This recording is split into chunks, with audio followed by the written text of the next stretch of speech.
York City, in the latter half of the 20th century, was a place of hustle, ambition, and hidden undercurrents of danger.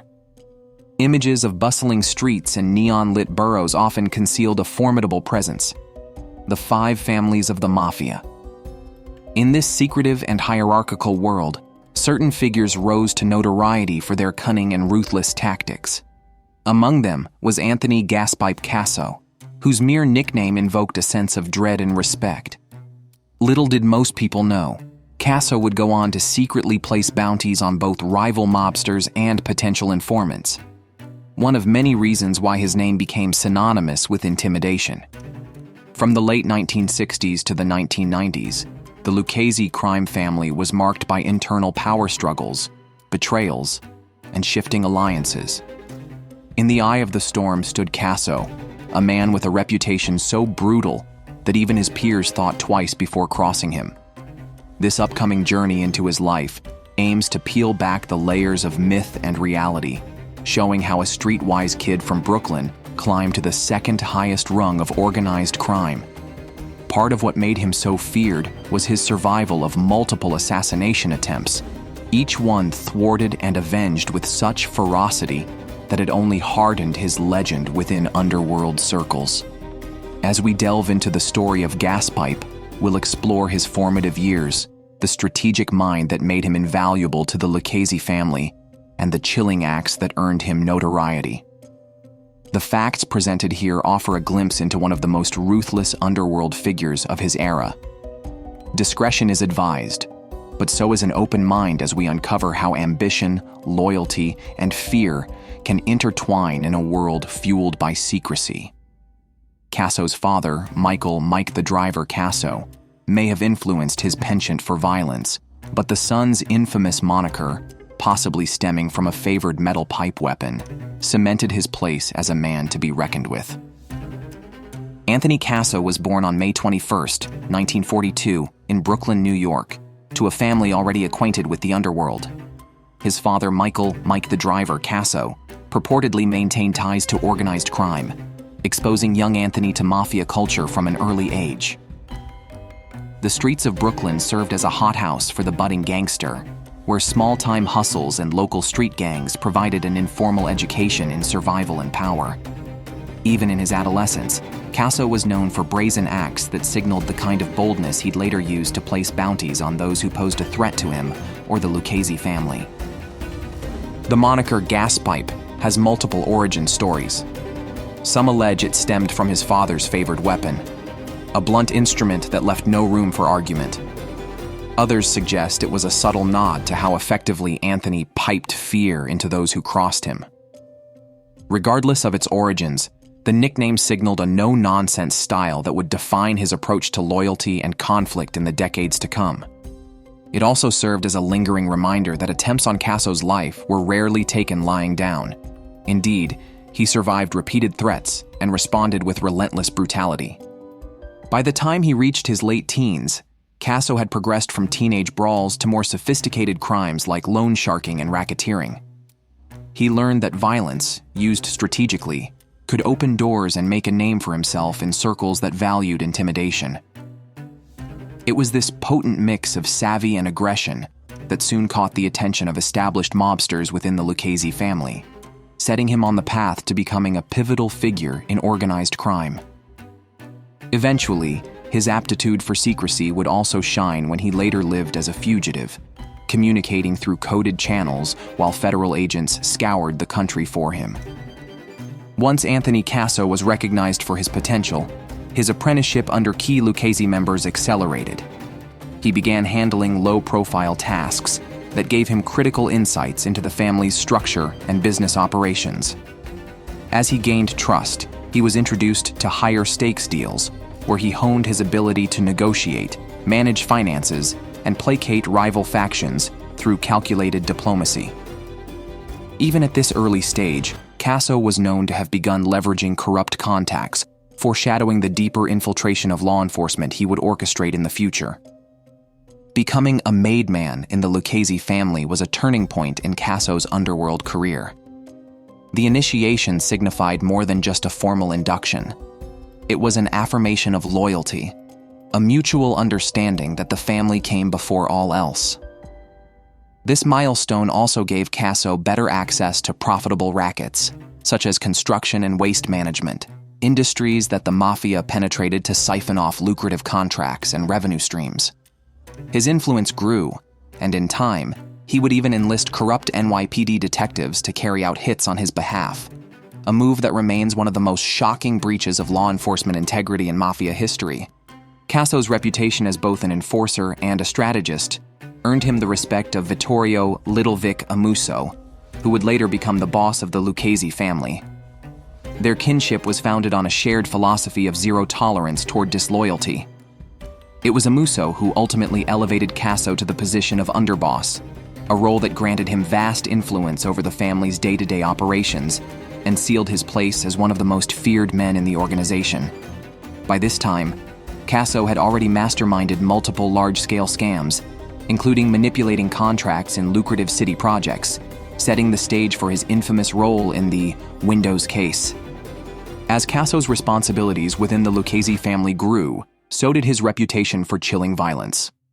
The hallmark of his leadership style was a clear message: cross him or fail to perform and face the consequences. He was often linked to numerous homicides, though some accounts remain speculative. Nonetheless, his willingness to resort to deadly force was well documented, striking fear not only among rivals, but within his own ranks. Surviving an attempt on his life simply meant Casso would return the favor with interest, a cycle of violence that fed his mythic status among mafiosi. One of the most striking aspects of Casso's reign was his recruitment of two NYPD detectives, Louis Ippolito and Stephen Caracappa, to carry out hits on mob adversaries. This level of corruption underscored his cunning. He secured insider assistance from within law enforcement. Such infiltration gave him an edge, making it exceedingly difficult for external threats to move against him without being detected or silenced. It also solidified his position as one of the craftiest underworld figures, someone who could bend the system itself to his will. Despite his fearsome persona, Casso was known to be methodical in planning both profitable schemes and violent reprisals. He weighed the benefits of each action, striving to maximize gains and minimize unwanted attention. Yet, in the hidden world of organized crime, each act of violence or betrayal left Casso more vulnerable to law enforcement scrutiny, sowing seeds that would eventually contribute to his downfall. The detectives on his payroll could only offer so much protection, especially as the FBI intensified investigations into mafia activities. The Windows case was a prime example of the mafia's involvement in New York City's construction industry, and Casso had a hand in orchestrating its intricate schemes. By monopolizing window installation contracts, the Lucchese family and other crime families siphoned large sums of money from legitimate businesses. This massive operation showcased Casso's aptitude for large-scale scams, providing a steady influx of illicit income. Through such endeavors, Casso and his associates demonstrated just how deeply organized crime could infiltrate everyday city life. Internally, Casso's aggressive tactics led to strained relationships and heightened paranoia.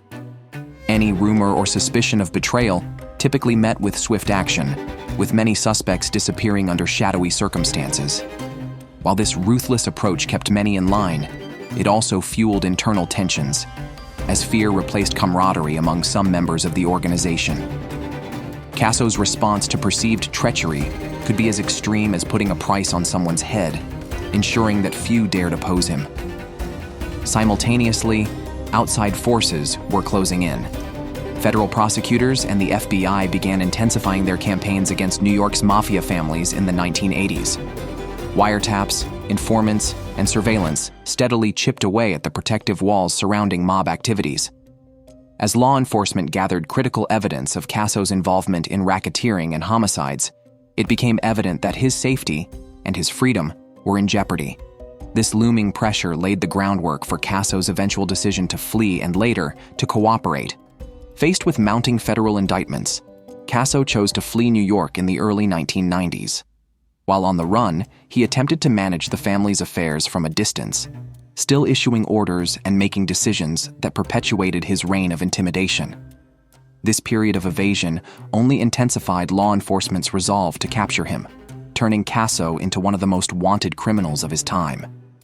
Nevertheless, he reportedly continued operations through clandestine channels, showcasing an uncanny ability to remain influential even while in hiding. In 1993, authorities finally apprehended Casso after a painstaking manhunt.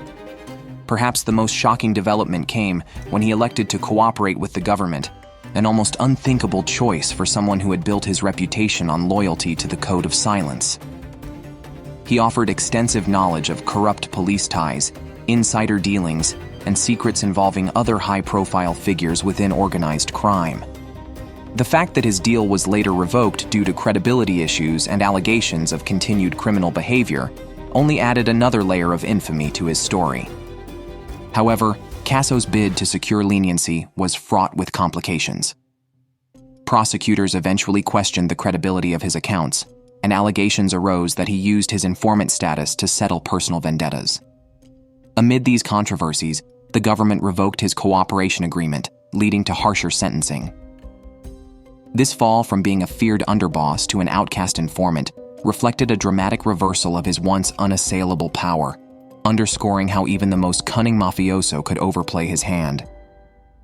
After the loss of his cooperation deal, Casso faced the full weight of federal prosecutions. He received multiple life sentences, plus additional years, effectively ensuring he would never leave prison. During this period, he was housed in various high-security facilities, recognized as a high-risk inmate, given his propensity for violence and potential ongoing influence in the underworld. His fugitive period and subsequent capture remain a stark illustration of how swiftly criminal empires can crumble under relentless governmental scrutiny. Despite his incarceration, Casso continued to attract media attention. From behind bars, he remained a person of interest for both law enforcement and journalists, seeking further insights into the mafia's secretive operations. Allegations of orchestrating illicit activities and even plots against fellow inmates circulated periodically, underscoring his lingering notoriety. His story, complete with corruption, assassination attempts, and million-dollar scams, remained a powerful symbol of how deeply crime syndicates could penetrate legitimate structures. When Anthony "Gaspipe" Casso passed away on December 15, 2020, many saw it as the closing chapter of a particularly brutal era in New York's mafia history. His death marked the end of a life that exemplified both the allure and the high cost of a criminal empire.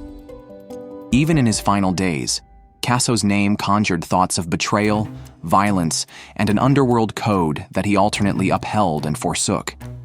In a sense, his entire journey, from a Brooklyn kid to a high-ranking mobster who once bribed detectives, crystallized the extremes of organized crime. Beyond the sensationalism, Casso's activities prompted serious introspection within law enforcement agencies. Revelations of how he co-opted NYPD detectives spurred reforms in anti-corruption units, highlighting vulnerabilities that criminals can exploit. In the end, the tale of Anthony "Gaspipe" Casso serves as a cautionary example of ambition without restraint. While his influence, power, and wealth were undeniable, his legacy remains tarnished by betrayal, both of the mafia's code of silence and the trust of those he enlisted in his schemes.